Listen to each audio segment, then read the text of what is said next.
بسم اللہ الرحمن الرحیم۔ السلام علیکم۔ میں ہوں مسز شارق جبین اور ہم یہاں بات کرتے ہیں کتابوں کی۔ آج ہم بات کریں گے ناول عہد الست کی کہ یہ ناول کس کا ہے، کس کے بارے میں ہے، اس کے کردار، کہانی اور پلاٹ کی۔ عہد الست کی مصنفہ ہیں تنزیلہ ریاض، جو کہ ایک اعلیٰ پائے کی مصنفہ ہیں۔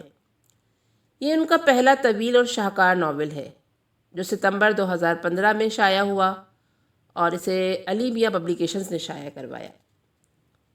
عہد الست کسے کہتے ہیں، اس ناول کے الفاظ، اس کی 2 ویڈیوز میرے چینل پر موجود ہیں۔ اس ناول میں چند کرداروں کو لے کر معاشرتی رویوں، مذہبی اور اخلاقی قدروں اور وطن کی اہمیت کو اجاگر کیا گیا ہے۔ باہر ممالک میں رہنے والے مسلمانوں کی مشکلات اور خدشات کو زیر بحث لایا گیا ہے۔ وہاں رہنے والے مسلمانوں، خصوصاً پاکستانیوں کو جس طرح تعصب اور مشکلات کا سامنا کرنا پڑتا ہے، مصنفہ نے اس کا نقشہ بڑی خوبصورتی سے کھینچا ہے۔ ناول میں جا بجا ماں کی خالص محبت اور فطری جذبے کو بیان کیا گیا ہے۔ ماں کے اندر اپنی اولاد کے لیے پائی جانے والی بے پناہ طاقت کا خوبصورت الفاظ میں تذکرہ کیا گیا ہے اور ایک متوازن معاشرے کے لیے ماں کے اہم کردار کو زیر بحث لایا گیا ہے۔ مصنفہ ایک جگہ لکھتی ہیں، دنیا کا کوئی علم، کوئی سائنس، کوئی فلسفہ آج تک کوئی ایسی تھیوری اخذ نہیں کر پایا جو ماں اور اولاد کے تعلق کو ٹھیک سے سمجھ سکے اور واضح کر سکے۔ ماں کے لمس سے ایک ایسی منفرد توانائی حاصل ہوتی ہے جو ساری بیزاری کو اپنے اندر جذب کر کے خوشیوں کو دگنا کر دیتی ہے اور پریشانیاں صفر ضرب صفر ہو جاتی ہیں، جبکہ آخر میں حاصل جمع کل ملا کے آتا ہے سکون، ڈھیروں سکون۔ اسی کے آگے لکھتی ہیں، ماں کے لمس سے جو توانائی اولاد کو ملتی ہے، اولاد کی صرف ایک مسکراہٹ سے ہی ماں کو وہی توانائی مل جاتی ہے۔ اولاد کی محبت تو شاید سمجھ میں آ ہی جائے، مگر ماں کی سائنس کو آج تک کوئی سمجھ نہیں سکا۔ وہ اولاد کے لیے پریشان ہو تب بھی روتی ہے اور خوش ہو تب بھی۔ اس کی آنکھیں پانیوں سے ہی بھرتی ہیں۔ اس میں بیان کردہ سارے موضوعات کسی بھی معاشرے میں بہت اہمیت کے حامل ہیں۔ یہ ناول اپنے نام کی طرح منفرد اور عمدہ ناول ہے، ایمان تازہ کرنے والا، وطن کی محبت سے لبریز۔ میرا خیال ہے کہ اس ناول کو اتنی پذیرائی نہ مل سکی جو اس کا حق ہے۔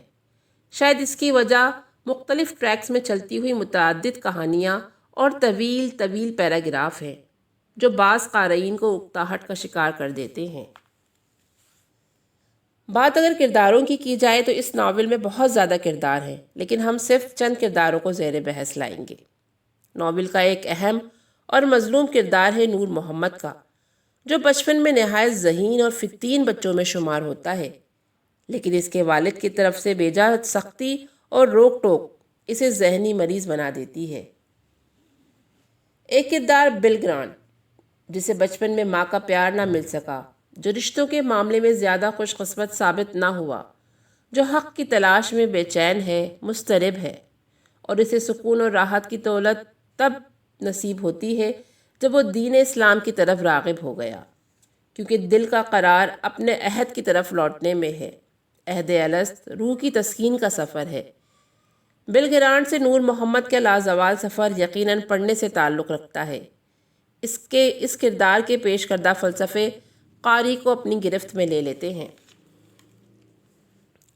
ایک کردار شہروز، شہرت کے حصول کے لیے اپنے خاندان، مذہب اور وطن کی پرواہ نہ کرنے والا، لیکن گمراہی سے ہدایت کا سفر بڑی خوبصورتی سے طے کرتا ہے۔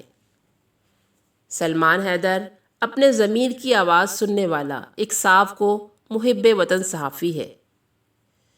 عمر شہروز کا بہترین دوست اور کزن ہے، جو نڈر، صاف گو اور وطن سے محبت کرنے والا اور ظلم کے خلاف آواز اٹھانے والا، جو رشتوں سے زیادہ حق کا ساتھ دیتا ہے۔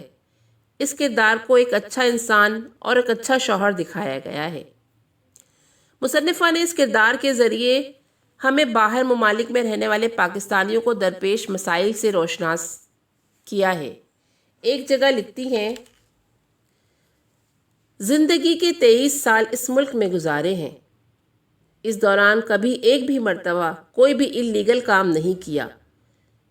کسی کو مارنا وارنا تو دور کی بات، کسی پر کبھی سخت نگاہ بھی نہیں ڈالی، کبھی کیوں نہیں توڑی، کوئی رول نہیں توڑا، کبھی سڑک پر تھوک نہیں پھینکا، کبھی جھوٹ نہیں بولا، ہمیشہ انرجی بلز وقت پر جمع کروائے، ٹیکس بھی ادا کیے. اس سے زیادہ اور کیا کرے کوئی کسی خطے کے لیے؟ یہ سب کر کے بھی اگر یہ ملک میرا نہیں ہے تو پھر میرا ملک کون سا ہے؟ کیا میرا حق نہیں ہے کہ مجھے شکایت ہے تو اسٹیٹ کا قانون مجھے میرا حق دلوائے؟ زارا شہروز کی منگیتر اور کزن ہے جو بات بات پر رو دیتی ہے، لیکن وقت اور حالات نے اسے بھی مضبوط بنا دیا. ایک کردار امائمہ کا ہے جو عمر کی بیوی اور نور محمد کی بہن ہے. اور بھی کئی کردار ہیں. آپ ناول پڑھیں تو آپ جان پائیں گے کہ ہر کردار اپنی جگہ کتنی اہمیت کا حامل ہے. اگر آپ روایتی اور رومانوی ناول سے ہٹ کر کچھ پڑھنا چاہتے ہیں سنجیدگی سے تو ضرور پڑھیے عہد الست. میں اپنی بات کا اختتام اس بات پر کرنا چاہوں گی، یہ اللہ کی انسان سے 70 ماؤں والی محبت کی کہانی ہے. یہ ایک ماں کی اپنے بچے سے محبت کی کہانی ہے. یہ انسان کی اپنی ذات سے محبت کی کہانی ہے.